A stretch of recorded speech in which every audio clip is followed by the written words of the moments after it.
I never thought I'd be the type of woman who'd end up being the villain in my own story. But here I am, 42 years old, and watching my second marriage crash and burn. I'm Allison, and I need to get this off my chest before I completely lose it. I met Chris at my friend Jenny's housewarming party. I was still pretty messed up from my divorce 3 years ago, doing that whole learning to love myself thing people post about, but really just swiping through dating apps every night and crying into my wine. Chris wasn't even supposed to be there. He was Jenny's boyfriend's buddy from their gym or something.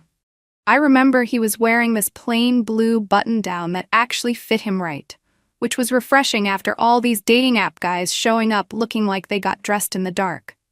He was different from the start. No stupid pickup lines, no immediate red flags, just easy conversation about normal stuff. Told me he worked security at the courthouse, had these hilarious stories about people trying to sneak the weirdest things through the metal detectors. I didn't even realize I'd spent 2 hours talking to him until Jenny started kicking people out. I gave him my number, actually hoping he'd use it, unlike the dozens of numbers I'd handed out at bars just to avoid awkward conversations. He texted the next morning, not at 2 a.m. like some desperate booty call, but at a normal human time. Asked if I wanted to grab coffee. Coffee turned into dinner. Dinner turned into weekends. Weekends turned in him leaving a toothbrush at my place. Everything moved so fast, but it felt safe. That's the word I kept using, safe. After the nuclear disaster of my first marriage, safe felt like exactly what I needed. Chris was steady, reliable. The complete opposite of my ex, who was always chasing the next big thing, always making me feel like I wasn't enough. Chris actually listened when I talked about my day at the hardware store. He didn't make fun of me for being a department supervisor at my age, like my ex used to, with his backhanded comments about my lack of ambition. Looking back, I should have seen the signs. The way Chris was so content with his job, never talking about moving up or doing more. How he'd bring his crossword puzzle to work on his breaks instead of networking or taking extra training. But I was so caught up in how different he was from my ex that I ignored this nagging feeling that maybe different wasn't exactly what I wanted. We got married 8 months after we met. I know. Way too fast. But my sister had just announced her engagement, and the thought of going to her wedding alone, watching my ex there with his new girlfriend, yeah, they got invited because family, friends, it was too much. Chris proposed after a regular date night, nothing fancy, and I said yes before he even finished asking. We did a quick courthouse wedding 2 months later because our leases were both ending, and it made sense to just move in together as a married couple. The first year was fine. We settled into this routine. He worked night shift at the courthouse because it paid better. I worked days at the store. We were like ships passing sometimes, leaving notes on the kitchen counter, quick kisses, as one of us was heading out while the other was coming home. I told myself this was what adult relationships looked like. No drama, no surprises, just comfortable. But comfortable started feeling a lot like boring. I'd scroll through social media during my lunch breaks, seeing my ex posting about his promotions, his vacations, his perfect new life. Meanwhile, I was making small talk with customers about paint samples and scheduling my life around Chris's night shift rotation. I started picking up extra responsibilities at work, staying late to help with inventory, volunteering for training sessions. Anything to avoid going home to an empty apartment, or worse, catching Chris just waking up, groggy, and heading to work while I wanted to talk about my day. We started having these half conversations, never really connecting. I'd try to talk about maybe looking for a house, starting to build something real, and he'd just nod and say we were doing fine as is.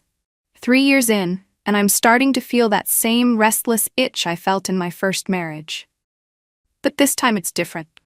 Back then, I was never enough. Now I'm starting to wonder if I settled for less than what I wanted just because I was scared of being alone. Chris is a good man, that's what everyone keeps telling me. Like it's supposed to be enough. But every time he comes home and tells me about his exciting night of checking IDs and doing his crossword, I feel something inside me die a little. I got promoted to store manager last month. When I told Chris, he just smiled and said, "That's great, babe," before heading to bed. No celebration, no excitement about what this could mean for our future. Just another day, another shift, another crossword puzzle. And I'm starting to realize that maybe being the villain in your own story isn't about doing something terrible. Maybe it's about slowly discovering that you made all the wrong choices for all the wrong reasons, and not knowing how to fix it without breaking everything. The promotion changed things more than I expected. Suddenly I was in charge of the whole store, doing these management training sessions, having lunch with other store managers who actually had things to talk about besides metal detectors and crossword puzzles. People who had goals, who understood wanting more from life than just getting by. Chris was sleeping when I got home most days. I'd find him passed out on the couch with the TV on, his work uniform laid out for his night shift. Sometimes I'd just stand there looking at him, wondering how we ended up here. He'd wake up, give me that same sleepy smile, and ask if I wanted to order takeout before his shift. Like every day was exactly the same. I started going to these monthly district meetings. The other managers would talk about their renovations, their vacation plans, their investment portfolios. Meanwhile, I'm living in the same starter apartment because Chris doesn't see the point in taking on a mortgage when rent is fine. He keeps talking about how smart we are for living below our means, like it's some badge of honor to still have second-hand furniture at our age. The breaking point, well, the first one anyway, came during inventory week. I was stressed, staying late every night, trying to prove myself in this new role. Chris calls me at midnight, all concerned, asking when I'm coming home. I snapped. Told him not everyone gets to sit in an air-conditioned lobby doing puzzles all night. The moment I said it, I knew it was mean, but I couldn't take it back. He just went quiet and said, "Okay then," before hanging up. That weekend, we had this mandatory team-building thing at some restaurant downtown. All the district managers were there with their spouses. These power couples, in matching business casual, talking about their investment properties and their kids' private schools. And there's Chris, bless his heart, in his one nice shirt that he saves for special occasions, telling someone about how he once caught a guy trying to sneak a live hamster into the courthouse. I drank too much wine that night. Way too much. One of the other managers, this guy Brad, kept refilling my glass while we talked about expansion plans and market projections. His wife was there, this perfectly put-together woman who runs her own business. I looked over at Chris, who was now enthusiastically explaining the difference between metal detectors and wands to someone's very bored husband, and I felt this wave of, I don't even know. Embarrassment? Regret? Both? The next morning, nursing the worst hangover, I made some comment about maybe Chris looking for a different job, something with more growth potential. He just looked at me and said, "I like my job, Allison. The real question is, do you still like me?" I couldn't answer him. Just muttered something about being late for work and left. That's when the social media stalking got bad, like really bad. I'd spend my lunch breaks scrolling through my ex's profile, looking at his perfect life with his perfect wife, and their perfect vacations. He'd just made partner at his firm. Meanwhile, my husband was excited about getting an extra 50 cents an hour for shift differential. I started making excuses to skip family dinners with Chris's side. His sister with her 3 kids, his mom always asking when we're going to settle down properly and buy a house. His brother bragging about his new promotion. I couldn't take their happy, content, going nowhere energy anymore. I needed something more. I just didn't know what more looked like, or if I'd already missed my chance at it. Then came my sister's baby shower. I didn't even want to go, but you know how family is. My ex was there with his wife. Apparently she's pregnant with their second. I spent the whole time hiding by the food table, watching him play with their toddler, while everyone cooed over how great of a dad he is. Chris was working, of course. He always works weekends. I told everyone he had an important shift he couldn't miss, like he was some kind of executive, instead of a guy checking people's bags. That night, I lost it. Just completely lost it. Chris came home from his shift to find me ugly crying in our bedroom, surrounded by old photos I dug out of the closet. Pictures from my first wedding, from when I thought I had this whole life ahead of me. Back when I still thought I could have it all. The career, the family, the husband who wore suits to work instead of a uniform with a badge. Here's the worst part. Chris tried to comfort me. Actually, tried to make me feel better about having a meltdown over my ex. He sat there on the bed, still in his work clothes, smelling like metal detector wands and courthouse coffee, telling me how my ex didn't deserve me.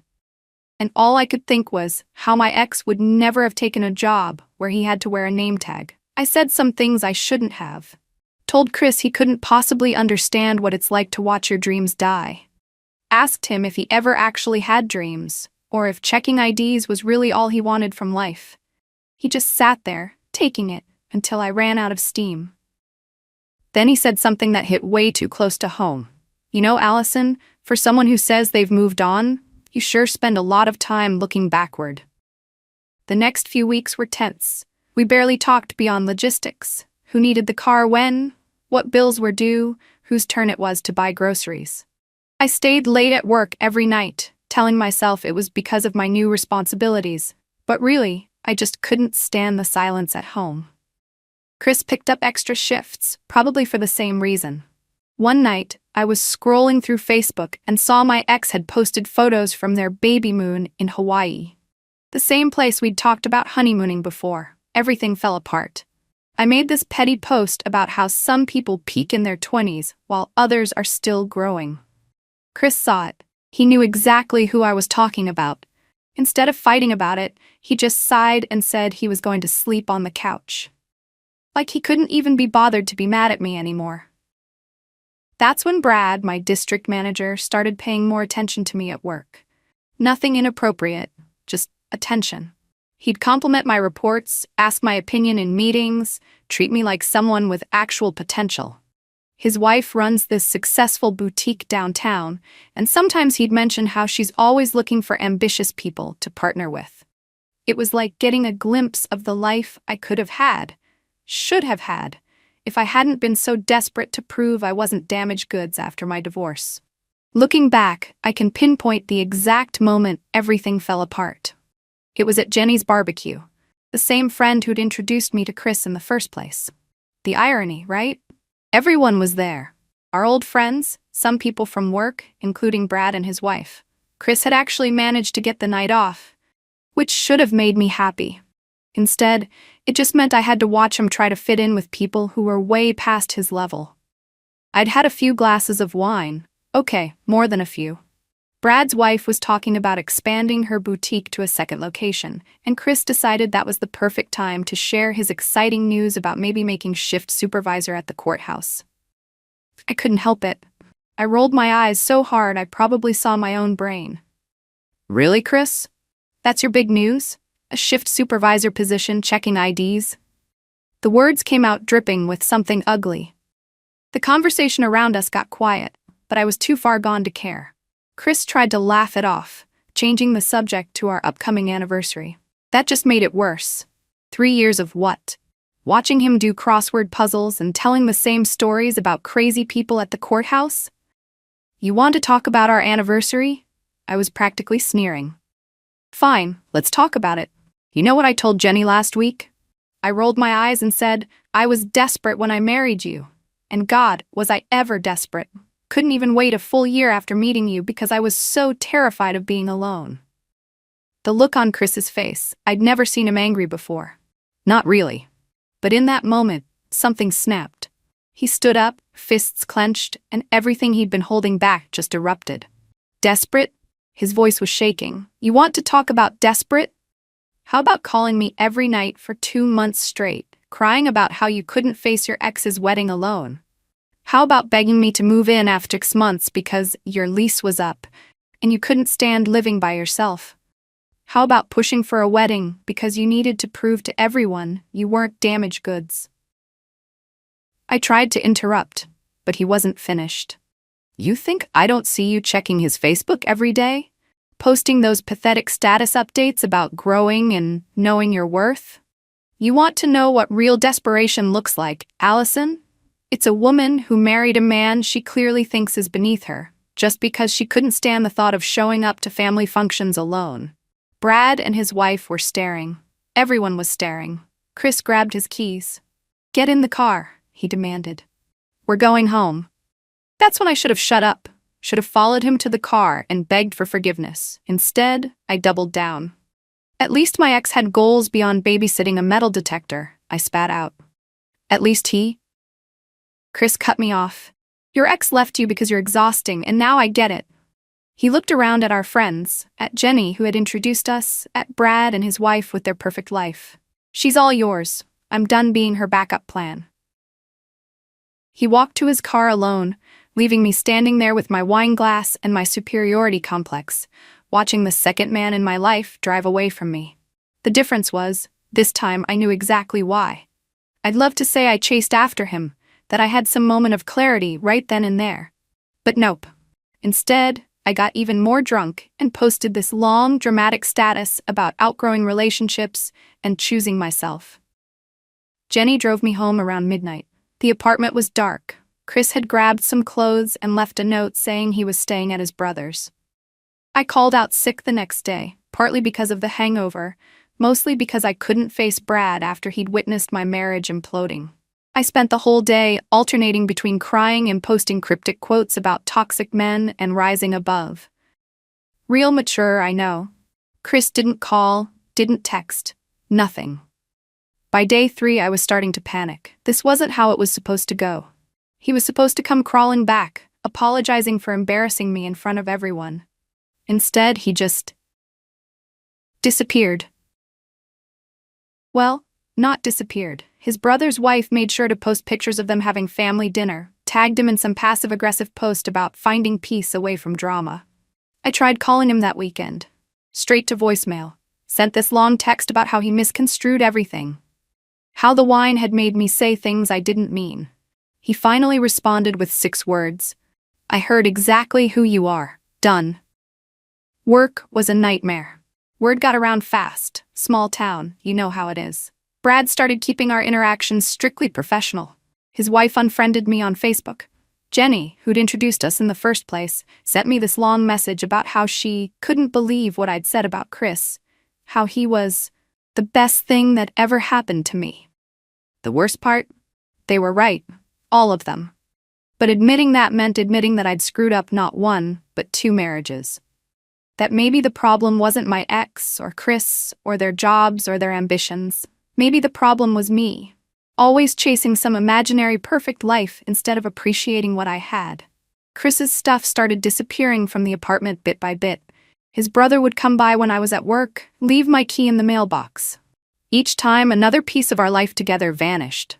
His recliner, his coffee mug collection, his crossword puzzle books that used to drive me crazy. The apartment felt bigger, emptier, quieter. I threw myself into work, stayed late every night because going home to an empty apartment felt like admitting defeat. Posted more pictures of myself at work events, trying to show everyone how fulfilled I was by my career. But late at night, scrolling through old photos, I'd find myself pausing on the simple ones. Chris and me having coffee on our balcony, him still in his uniform after his shift, me looking actually, genuinely happy. Before I started comparing our life to everyone else's highlight reels. The divorce papers came on a Tuesday. Not even through a lawyer, he had his brother drop them off at the store during my shift. Clean, simple, uncontested. He wasn't asking for anything except his freedom from me. I locked myself in my office and read through them 3 times, realizing this was actually happening. Again. Second marriage over before I hit 45. That night, I made the mistake of having 1 too many glasses of wine and checking social media. Chris had finally updated his relationship status to single. The comments were full of support for him, even from my own friends. Jenny wrote this long comment about how some people never appreciate what they have until it's gone. His sister really twisted the knife, posting about how he deserved someone who saw his worth beyond his job title. The worst part? I caught myself checking my ex's profile again, like some sort of sick ritual. There he was, perfect life on display, new baby announcement, wife's boutique expansion, house renovation updates. And for the first time I realized something. I hadn't married Chris because I loved him. I'd married him because I thought he was safe. A guaranteed way to prove I was okay after my ex left. How messed up is that? I tried calling Chris one last time. His brother answered, told me to stop harassing him, said Chris was finally getting back to himself without my constant judgment. Mentioned that Chris had enrolled in some night classes at the community college, something he'd apparently been wanting to do for a while but never told me about. Probably because I was too busy rolling my eyes at his crossword puzzles to actually ask about his dreams. Yesterday, I had to do a store walkthrough with Brad. He was professional but cold. At the end, he said something that hit hard. You know, Allison, Chris used to come in sometimes during his lunch break just to watch you work. Said he was proud of how good you were at your job. Shame you couldn't return the respect.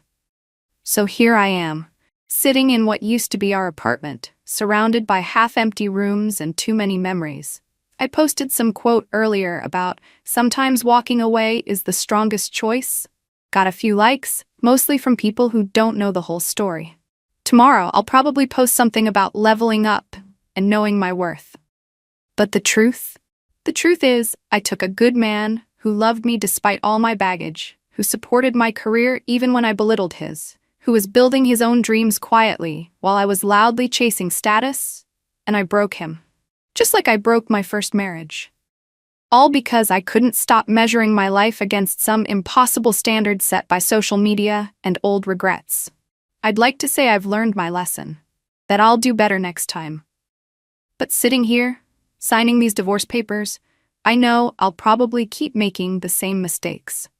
Keep chasing that perfect life I think I deserve.